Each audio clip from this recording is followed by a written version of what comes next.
जैसे कुछ लोगों ने उसके आने पर, जब वो पहली बार आया, उसे न पहचाना, बहुत सारे लोग अब जो दोबारा वो आएगा उसे वो अब बहुतों को नहीं पहचानेगा।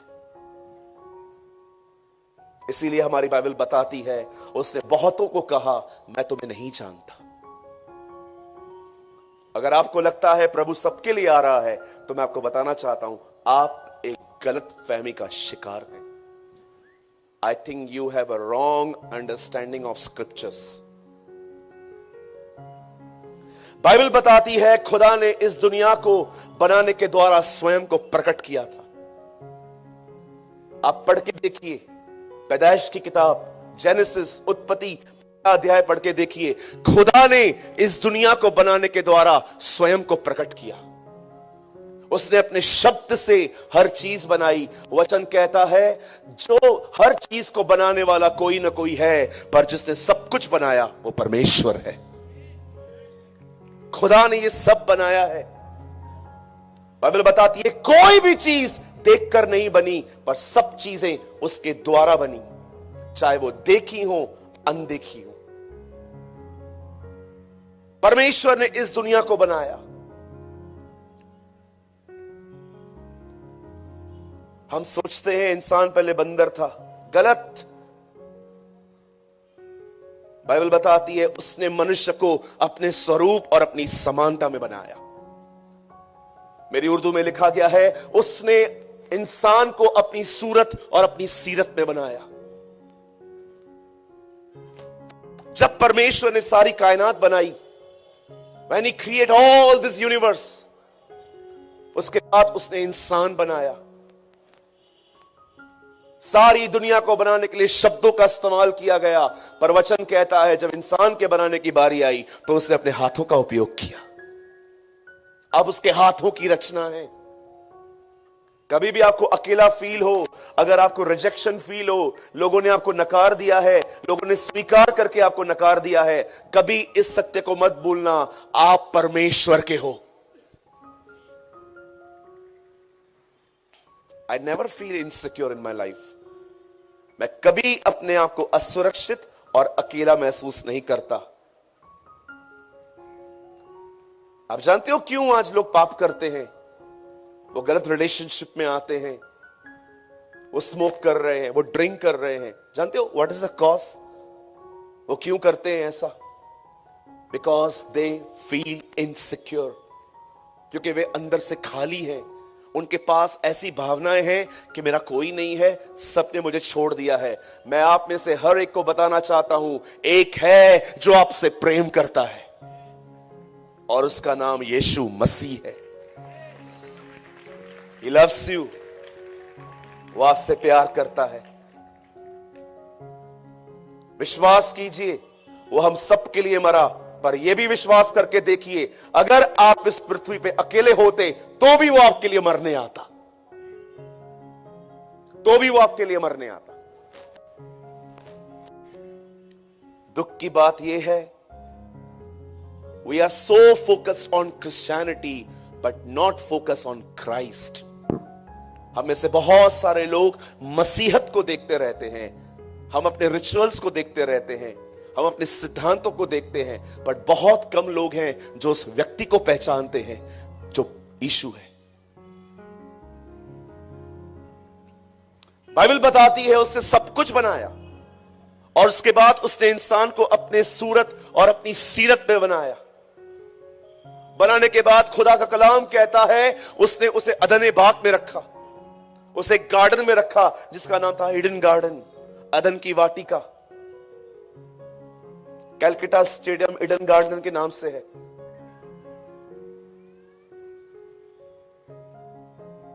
और जब परमेश्वर ने इंसान को रखा तब सिर्फ एक आज्ञा दी,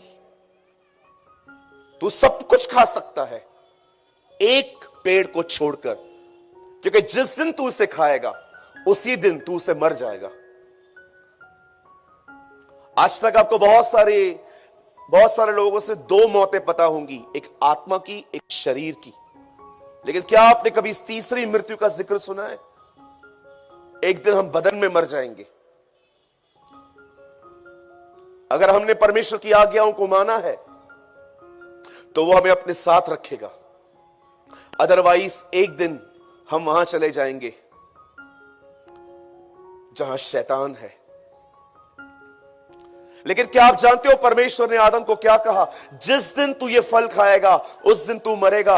मैंने परमेश्वर के वचन में पढ़ा, आदम फल खाने के 930 साल बाद मरा है। वो कौन सी चीज थी जिसमें वो उसी समय मर गया?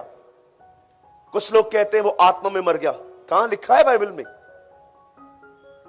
कहां लिखा है बाइबल में? वो आत्मा में नहीं मरा था।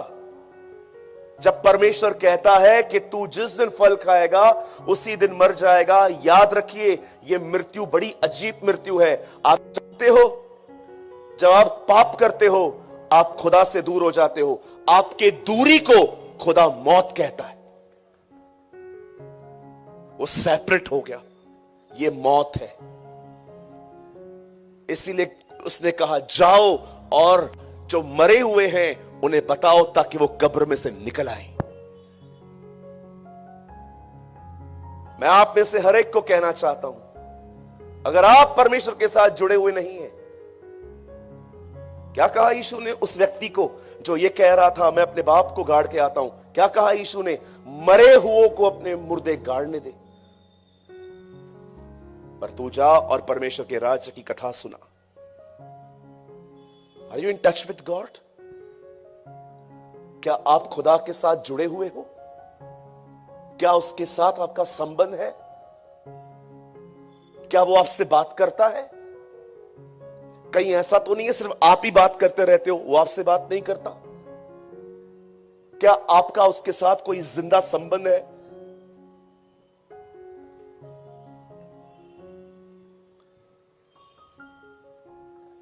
जब परमेश्वर ने इंसान को बना के वहां पर रखा, सिर्फ एक कमांड दी, सब खा सकता है बेटा, एक को छोड़, उसे मत खा, क्योंकि जिस दिन तू वो खाएगा यू विल श्योरली डाई, तू बिल्कुल मरेगा।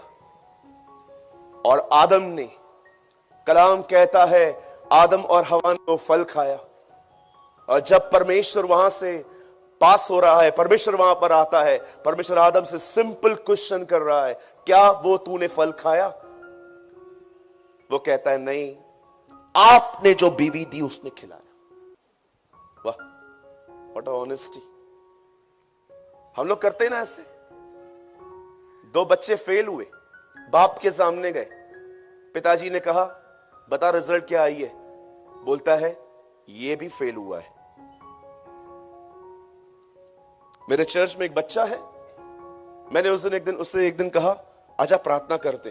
वो आया, मैंने उसको बोला बोल मैं पापी हूं। बोलता है हम पापी हैं। मैंने कहा बोल मैं पापी हूं, हम पापी हैं। डिसऑनेस्ट।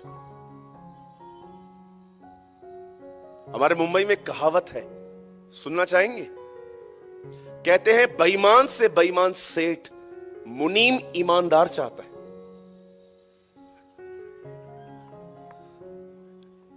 मैं कितना भी बेईमान हूं, मेरा अकाउंटेंट जो है ना वो ऑनेस्ट होना चाहिए। कभी सुनी है आपने ये खबर? ये कहावत है हमारे बॉम्बे में, चाहे मैं कितना भी बेईमान हूं, मुझे मुनीम ईमानदार चाहिए। मेरा अकाउंटेंट जो है ना वो बहुत अच्छा होना चाहिए। वाह, आज बहुत सारे लोग हैं वो ईमानदार नहीं है। गुस्सा कर देंगे, उसके बाद बोलेंगे ब्रदर मुझे गुस्सा आता नहीं है, ये लोग दिलाते हैं मुझे गुस्सा। What honesty. इसी डिसऑनेस्ट नेचर की वजह से राजाओं ने अपना राज्य खो दिया। कलाम कहता है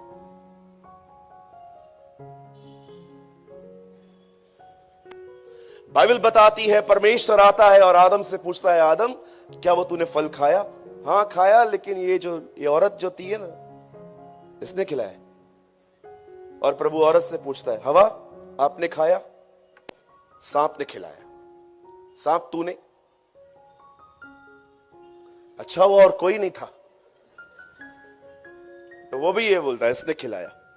देखा ब्लेम कैसे पास हो रहा था, कैसे शिफ्ट हो रहा था। जब परमेश्वर ने देखा कि इनमें से कोई ईमानदार नहीं है, तब प्रभु ने कहा निकलो इधर से तुम लोग। अभी तुमने गुनाह किया, मैंने सहन किया, लेकिन मैं डिसऑनेस्ट नेचर बर्दाश्त नहीं कर सकता। मेरे भाइयों, मेरी बहनों, नम्र व्यक्ति की सबसे अच्छी पहचान जानते क्या होती है? वो आर्ग्यू नहीं करता, वो अपने गुनाह को मान लेता है, वो स्वीकार करता है, हां मुझसे हुआ है। एक सवाल पूछ सकता हूं आपसे, अगर आप अपनी गलती मान लोगे और कुछ लोग आपको कम आत्मिक समझेंगे, इसमें प्रॉब्लम क्या है? इसमें दिक्कत क्या है? क्यों हम चाहते हैं कि हम हर एक की नजर में हीरो बने रहें? इट्स कंप्लीटली ओके अगर लोग मुझे कम आत्मिक समझते हैं तो। इट्स कंप्लीटली ओके अगर मैं अपने समाज में फेमस नहीं हूं तो। इट्स कंप्लीटली ओके कि अगर मैं कोई ज्यादा, मेरे सर्किल में मुझे कोई पहचानता नहीं है। आप जानते हो, ईमानदार लोगों को भले चर्च न जाने, खुदा उन्हें जानता है, परमेश्वर उन्हें पहचानता है। अंकल बिली ग्राम ने कहा, क्या फायदा तुम्हारा कि पूरी पृथ्वी तुम्हें जानती है, स्वर्ग तुम्हारा नाम भी नहीं जानता।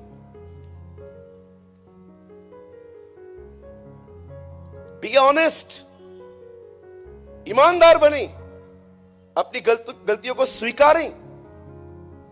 आपका नाम पेपर में नहीं आएगा अगले दिन, इसने सॉरी बोला इसको।